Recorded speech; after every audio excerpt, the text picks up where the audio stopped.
Hello. देखिए, आज मैं इस वीडियो में मैं वॉइस पार्ट 4 पढ़ाने जा रहा हूँ। वॉइस पार्ट 3 में मैंने आप लोगों को बता रखा हूँ कि इम्परेटिव सेंटेंस को आप कैसे पहचानिएगा। तो इम्परेटिव सेंटेंस का एक और नाम है, उसको हम कहते हैं कमांड।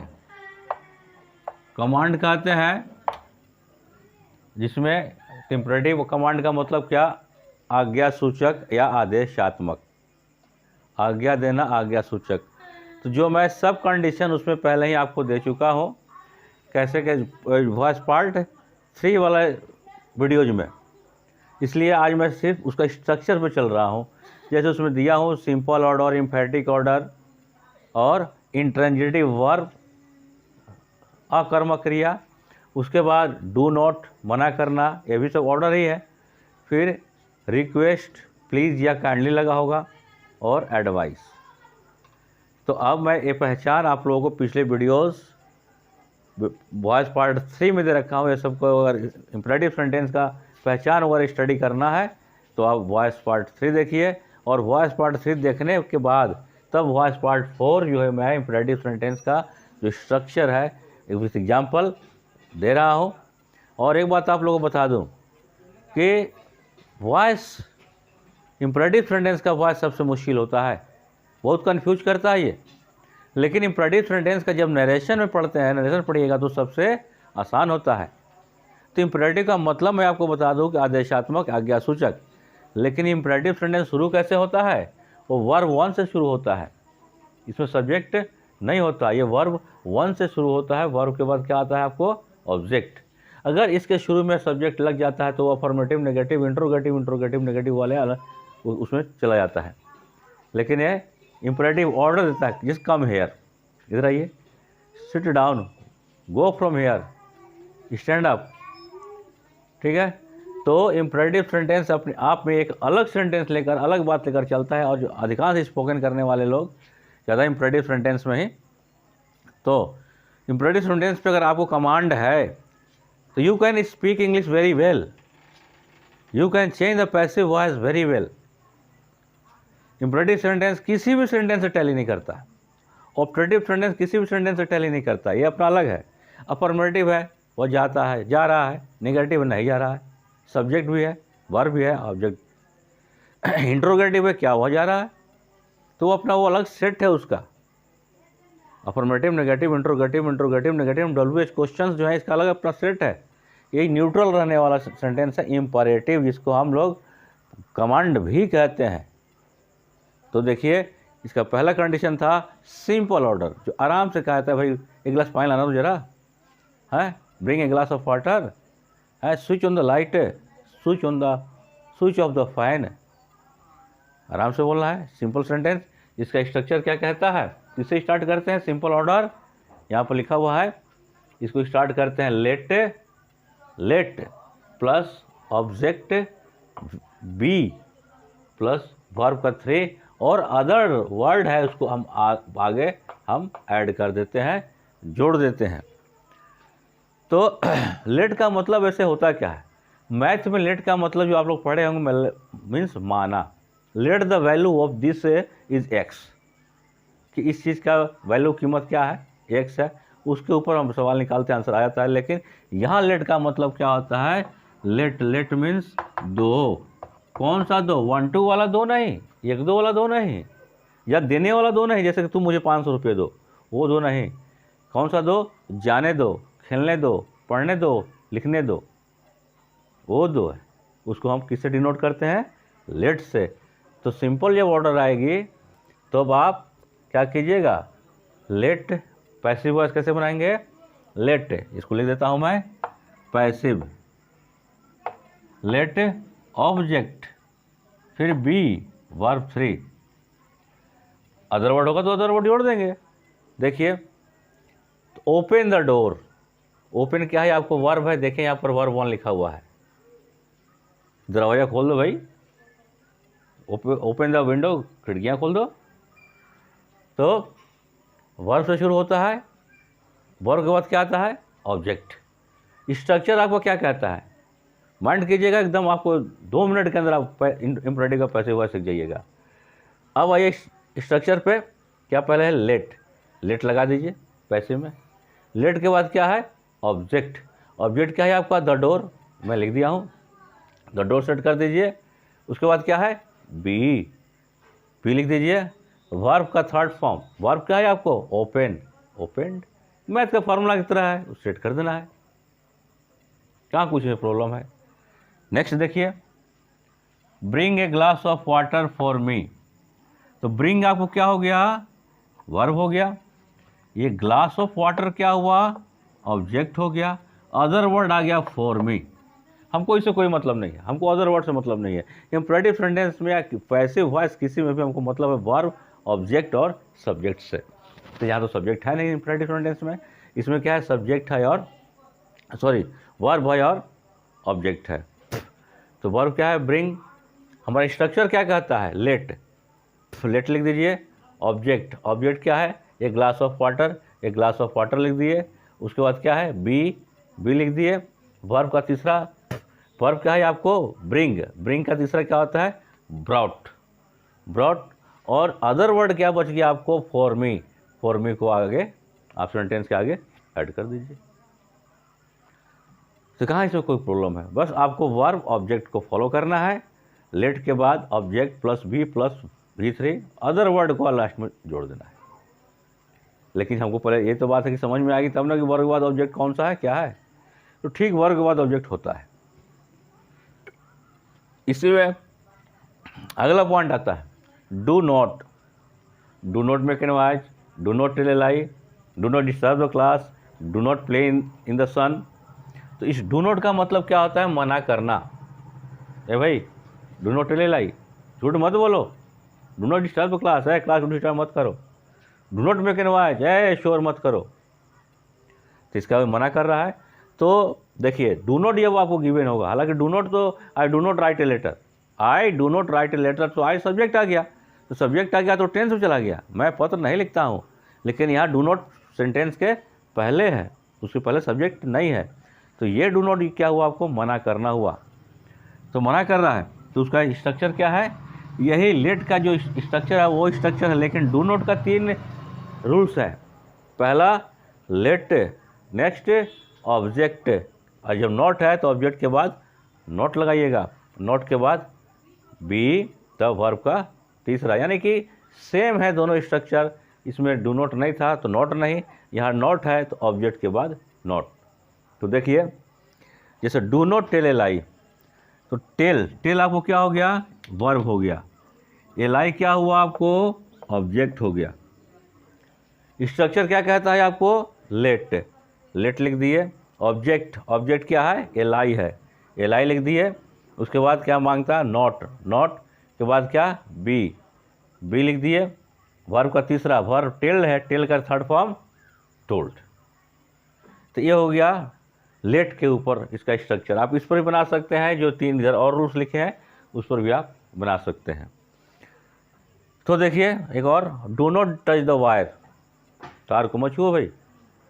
तो लेट द वायर, लेट तो क्या हो गया टच हमारा वर्ब हो गया, द वायर हमारा ऑब्जेक्ट हो गया। तो let the wire not be touched, तार को मत छुओ। लेकिन डू नॉट का मैंने 3 बताया, एक लेट पर हुआ, दूसरा होता है ऑर्डर्ड पे। क्या ऑर्डर्ड पे कि you are ordered to, you are, अगर इस पर बनाना चाहते हैं आप you are ordered not to, हमको नॉट इसलिए देना पड़ा क्योंकि यहाँ डू नॉट है। तो ए नॉट हम कहाँ से लाएंगे भाई, यहाँ भी देखिए लेट में यहाँ भी नॉट लगा दिया गया। उसी तरह you are ordered not to, not to के बाद, नॉट टू के बाद क्या कीजिएगा कि डू नॉट को लुप्त कर दीजिएगा। और क्या बचेगा, डू नॉट हट गया तो बचा क्या टेल ए लाई, बच गया। डू नॉट हट गया, उसके लिए नॉट यहाँ लगा हुआ है। तो उसके नॉट के बाद नॉट टू, टू के बाद टेल ए लाई जो बचा उसको ऐड कर दीजिए। ये अगर चाहते हैं तो ऑर्डर पर, तो ये ऑर्डर बन गया। अगर चाहते हैं तो फोरबिड मना करना का एक और इंग्लिश क्या होता है? फोरबिड होता है। तो फोरबिड में नॉट यहाँ इसके अंदर छुपा हुआ है, फोरबिड में नॉट छुपा हुआ है, इसको अलग से आपको नॉट नहीं लगाना है। तो अगर फोरबिड बनाना चाहते हैं तो यू आर फोरबिडेन टू, और नॉट नहीं लगेगा क्योंकि फोरबिडेन में ही नॉट छुपा हुआ है, उसमें मना करना। यू आर फोरबिडेन टू करके बाद जो क्वेश्चन है वो ऐड कर दीजिए और डू नॉट को लुप्त कर दीजिए, डू नॉट को हटा दीजिए। जैसे एक और एग्जांपल देखिए, क्या?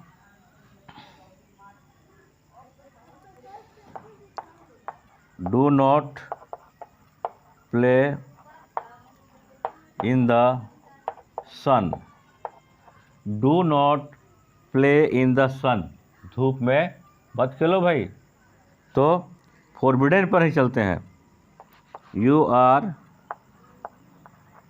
फोरबिडेन, यू आर फोरबिडेन के बाद क्या है, ये डू नॉट हट जाएगा, आपको क्या लग जाएगा? यू आर फोरबिडेन टू, और जो बचा क्या बचा? प्ले इन द सन, तो इसको जोड़ दीजिए, play in the sun. You are forbidden to play in the sun. आपको मना किया गया, क्या मना करने के लिए मना किया गया? कि भाई धूप में मत खेलो।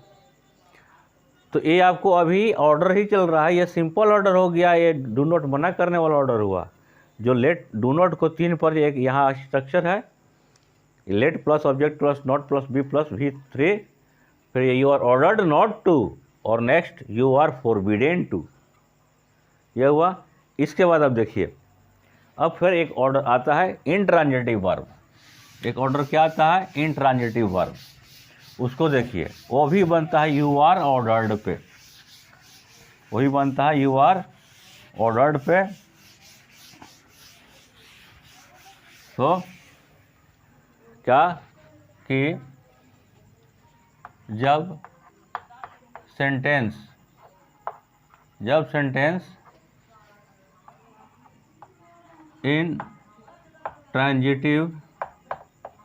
इंट्रांजिटिव वर्ब हो, जब सेंटेंस में इंट्रांजिटिव वर्ब हो तो इसे भी किस पर? यू आर ऑर्डर्ड टू पे बनाते हैं, टू में बनाते हैं।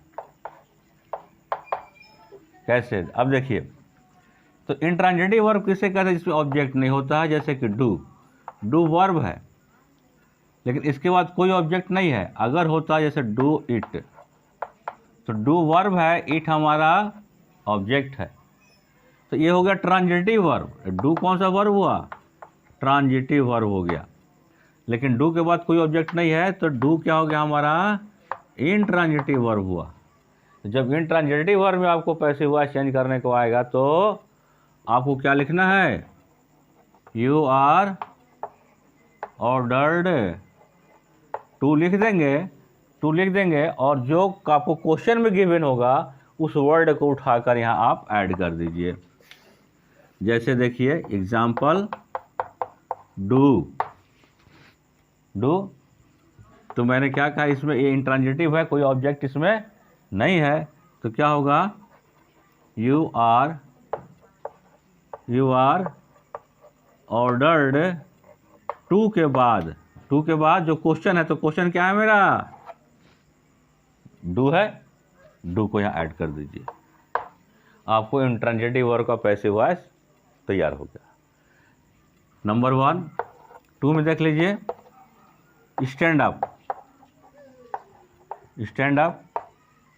टीचर कोई कह रहा है भाई खड़े हो जाओ भाई, तो यहाँ भी ऑब्जेक्ट नहीं है, ये भी आपको इंट्रांजिटिव वर्ब भी है, तो इसको भी लिखिए, यू आर ऑर्डर्ड टू के बाद जो बचता है, क्या बचता है? स्टैंड अप लिख दीजिए, स्टैंड अप। जैसे तीसरा एक और देख लीजिए, कम इन, अंदर हो भाई, ये भी, यहाँ भी कोई ऑब्जेक्ट नहीं है, ये भी इंट्रांजिटिव वर्ब है। तो you are ordered to come in, you are ordered to come in, you are ordered to कर दिए, जो मेरा क्वेश्चन है लिख दिए। ये आपको किसका हो गया? इंट्रांजिटिव वर्ब का। तो जब ये ऑर्डर की बात आएगी तो यू आर ऑर्डर टू लिखेंगे, लेकिन जब एडवाइस की बात आती है, किसकी बात? एडवाइस की बात आती है, इसको सलाह कहते हैं, इसमें क्या लिखिएगा? You are advised, you are advise to लिखकर क्वेश्चन जो होगा लिख दीजिएगा। जैसे कि एग्जाम्पल लीजिए, वर्क हार्ड, वर्क हार्ड, भाई मेहनत करो, भाई मेहनत कीजिए, बिना मेहनत कुछ तो मिल सकता नहीं। बिन डुलाए ना मिले जो पंखा के पौन, जब तक पंखा डुलाएंगे नहीं तो पौन की हवा मिलेगी? नहीं मिलेगी। That is not impossible for any person. If you have to gain, कुछ आपको अगर प्राप्त करनी है, you have to do a hard work on war level, आपको युद्ध स्तर पर बहुत बड़ी मेहनत करनी पड़ेगी। Then you will get, then you will gain, then you will achieve anything if you want. तो मेहनत कीजिए। तो क्या? यू आर एडवाइज्ड टू, आपको सलाह दिया जाता है कि तुम्हें सलाह दिया जाता है कि क्या? वर्क हार्ड, मेहनत करो। तो ये सब जो है इंट्रांजिटिव वर्ब का कंडीशन है। तो ऑर्डर आएगा डू स्टैंड अप कम इन, तो इसको हम यू आर ऑर्डर पे बनाएंगे। एडवाइस आएगा तो यू आर एडवाइस पे बनाएंगे। That's all. प्रॉब्लम आप कमेंट्स बॉक्स में लिखिए, मैं उसको नेक्स्ट टीच करूँगा, आपको दूंगा। अब देखिए, तो ये आपको हो गया इंट्रांजिटिव वर्ब का खेल।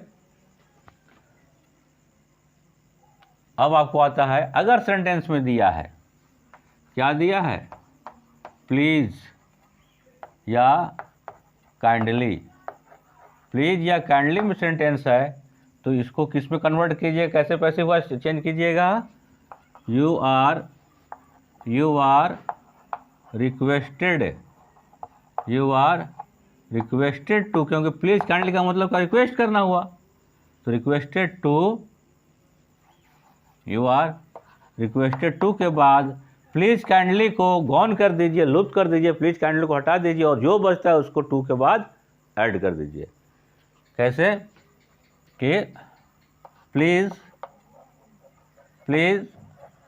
हेल्प मी, कृपया मेरी मदद करें। तो मैंने क्या कहा? प्लीज़ को देखिए, प्लीज़ को देखकर क्या लिखेंगे? You are requested to, you are requested to के बाद जो क्वेश्चन है उसको लिखना है, लेकिन प्लीज़ को काइंडली को हटा देना है। क्या बचा? Help me. You are requested to help me, you are requested to help me. बहुत ईजी है। जैसे प्लीज़ काइंडली आप देख लिए, प्लीज़ काइंडली देखते ही आप समझ जाए कि भाई ये इंपरेटिव सेंटेंस है। जब इंपरेटिव है तो यू आर रिक्वेस्टेड टू लिख दीजिए, और प्लीज़ काइंडली को वहाँ से साफ कहिए, भाई आप यहाँ से जाइए, दोनों आदमी, दोनों कहिए भाई आप लोग हटिए, आपकी ज़रूरत पैसिव वॉइस में नहीं है, आप एक्टिव वॉइस में ही आपकी ज़रूरत है, पैसिव वॉइस में आपकी ज़रूरत नहीं है। तो हटा दीजिए उनको, और जो बचता है हेल्प में उसको जोड़ दीजिए। तब देखिए इसका एक और example, kindly give me 5000 rupees. Kindly लगा, प्लीज लगा, तो यू आर रिक्वेस्टेड टू के बाद क्या बच गया? Give me 500 rupees. तो गिव मी 5000 रुपीज़। ये आपका प्लीज काइंडली का भी हो गया। आपको लेट पहला सिंपल ऑर्डर, दूसरा do not, let object not be, for 3 you are order not to, you are forbidden to, और आपको फिर इंट्रांजिटिव वर्ब जिसमें वर्ब में ऑब्जेक्ट नहीं होता, वो भी यू आर ऑर्डर टू पर, उसके बाद प्लीज या काइंडली, हो तो यू आर रिक्वेस्टेड टू, और प्लीज या काइंडली को हटा दीजिए, बाकी को वहाँ लिख दीजिए सेंटेंस के आगे।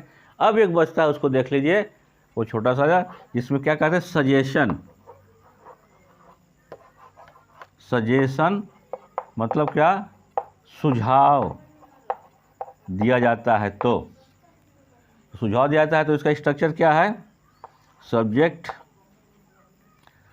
Plus should be V3।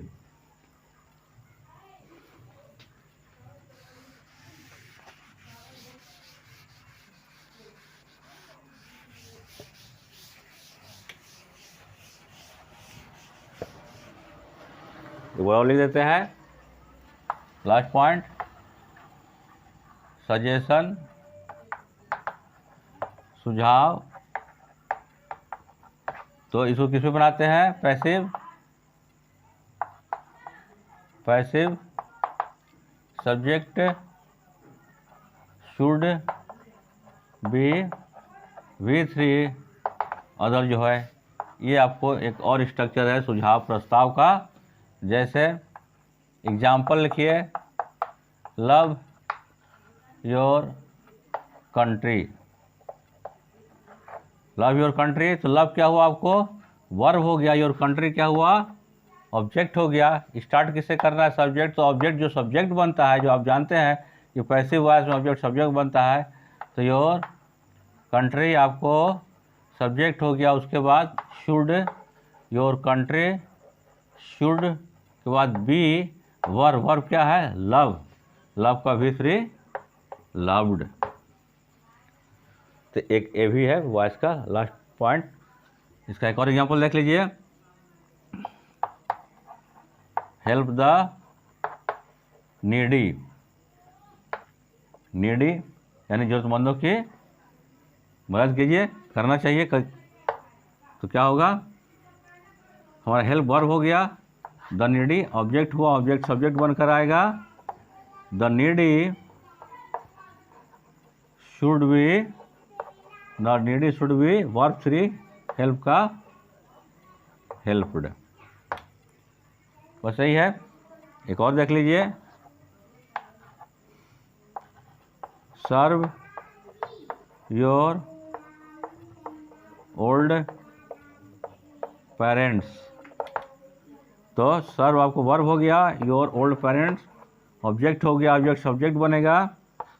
तो your old parents should be, your old parents should be served. अपने बूढ़े माता पिता की सेवा करो भाई। या अपने पैसिव वॉइस में कैसे बोलेंगे कि अपने बूढ़े माता पिता की सेवा करनी चाहिए। शुड में चाहिए होता है कि नहीं। Your old parents, serve your old parents, अपने बूढ़े माता पिता की सेवा करो।